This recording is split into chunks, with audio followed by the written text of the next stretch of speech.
Nindi meselede hal ettirge digeç mi? Biz uylanıp da üniversitede kirip gitti. Oyunda Tatar dünyasında o kazanlığına Tatarstan'ına şunday zor derecede devletin dünya derecesinde şuna değil, hem şu vakıtta bizim Tatarlarını da Tatar dilinde, Tatar'ın bir ibadetlerinde milli derecede dünyaya tanıtıp kalırlar şimdi mümkünçilik bulganda şunu birgelep işlerge.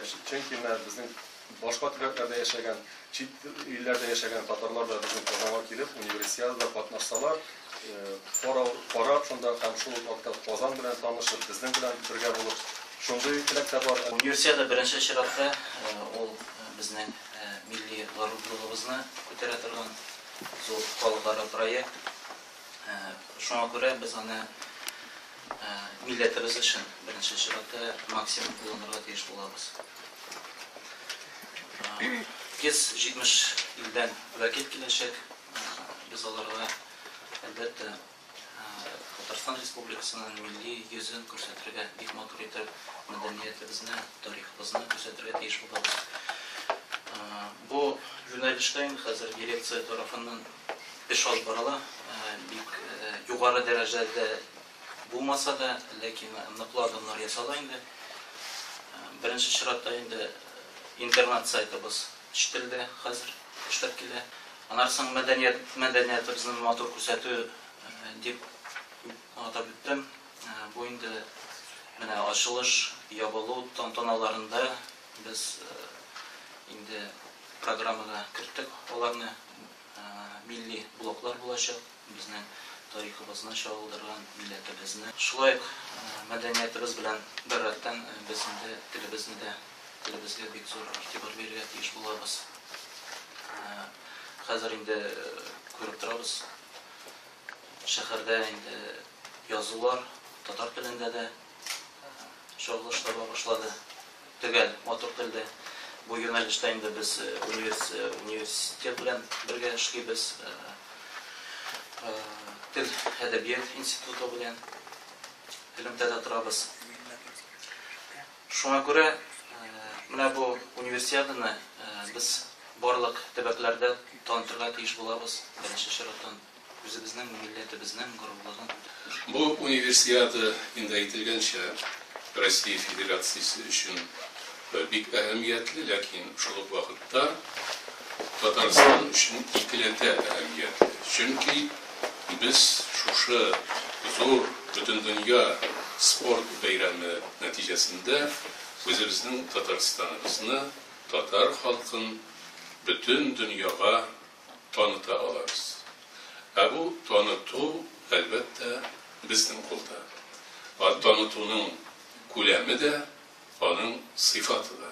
Üniversitenin o'tkariluu o'rnining tegishli milliy koloritga to'g'ri keltiruv bilan birga üniversitening o'zini o'tkaruv borishida da biz Tatar xalqini motor etib, axloqli etib, zo'r xalq etib, tarixli xalq etib ko'rsatirga tegishmiz.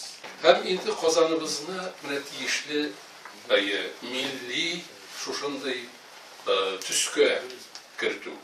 Bu masalada shu qadar bizning kimchiliklarimiz ko'p. Mana men kelganda boytaq ulushni maxsus transportdan shu yayov keldim. Mana shu o'zak bitindi bu uyma.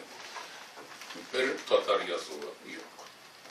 Bütün yig'lanlar, ilmi taqtalar şulay bir tilde, lakin Tatar tilinde tugul, Tatar tilinde var iken onlarda yolğuş elle maxsus işliler şunda. Onlarda hatalar. Böyle biz metroda elem külküsü bit bugün. İğlan elbette var Tatar tilinde, Rus tilinde, İngiliz tilinde. Tegelerinde ne diyen? Bizim tilimiz şu kadar bozula. Mesela kilesi to'xtalish emet stansiyasi deb e'lon etadi diktor xonim. Tabiiy taftologiya. Kilesi to'xtalish emet tog'i desan jetdi bitingda shulay. Mana xotin qizlar bo'larak biz hech de betaraf bo'lolmaymiz kiyim masalasida. Chunki endi bizning shunday zo'r xayolimiz bor. Tatarstonimizda da, Rossiya ko'lamida da, butun dunyoda da Tatar kostyumin populyarlashtiruv. Endi ul элеккеге борынгы костюмны түгел, бүгенге заманага якын булган, замана таләпләренә туры килгән костюмны хатын-кызлар арасында пропагандалау һәм универсиадада да ул хатын-кызларыбыз урамда да, кунаклар белән аралашканда да милли киемнән булсалар, ул бит инде безнең милләтебез өчен нур өстенә нур булыр иде. Менә Фәрит Фәйзович та бүгенге көндә тәкъдим итте. Фестиваль үткәрелгән. Шушы фестивальдә безнең бар күркәм дизайнерларыбыз. Дизайнерларга максат куярга кирәк. Спорт костюмында да һәм көндәлек киелә торган киемнәрдә дә милли чагылышлар булсын. Милли киемнәребез күрсәтелсен һәм без шул киемне кияргә өйрәнә башлыйк. Инде чит илләргә чыкканда да без бит татар булып танылабыз. Татар булып горурланабыз. Ә нишләп ул киемебез безнең өчен шуны әйтмәсен? Чөнки тел белән әйткәнчә, менә кыяфәтебез әйтеп торсын. Татар халкының абруен күтәрү. Аны икесе дә кирәк.